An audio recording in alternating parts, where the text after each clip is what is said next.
लोकशाहीचा बुलंद आवाज, रिपब्लिकन वार्ता, महाराष्ट्र. लोकमान्य नगर नाल्याची साफसफाई रखडली. नागरिक दुर्गंधी व डासांच्या त्रासाने हैराण. वारंवार निवेदन देऊनही महानगरपालिकेचे दुर्लक्ष. डेंग्यू मलेरियाचा धोका वाढला. नवीन नाशिक प्रतिनिधी. नाशिक शहरातील नवीन नाशिक परिसरातील लोकमान्य नगर येथे प्रभाग क्रमांक 29 मध्ये नाल्याची नियमित साफसफाई होत नसल्यामुळे नागरिकांमध्ये तीव्र नाराजी व्यक्त होत आहे. नाल्यात साचलेला कचरा, गाळ आणि सांडपाणी यामुळे परिसरात तीव्र दुर्गंधी पसरत असून रहिवाशांचे दैनंदिन जीवन विस्कळीत झाले आहे.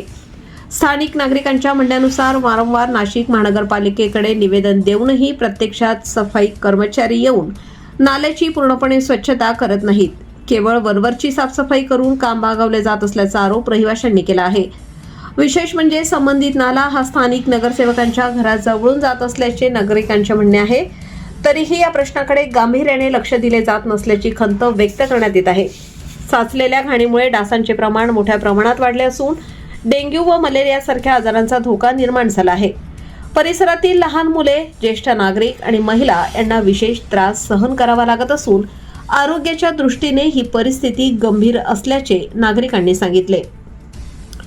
तात्काळ नाल्याची संपूर्ण साफसफाई करून नियमित देखरेख ठेवावी अशी मागणी रहिवाशांकडून करण्यात येत आहे. दरम्यान प्रशासनाने वेळीच उपाययोजना न केल्यास नागरिकांच्या वतीने आंदोलन छेडण्याचा इशाराही देण्यात आला आहे. रिपब्लिकन वार्ता न्यूज महाराष्ट्र, नाशिक. शहर प्रतिनिधी विवेक बनकर. Subscribe now and press the bell icon. Never miss an update.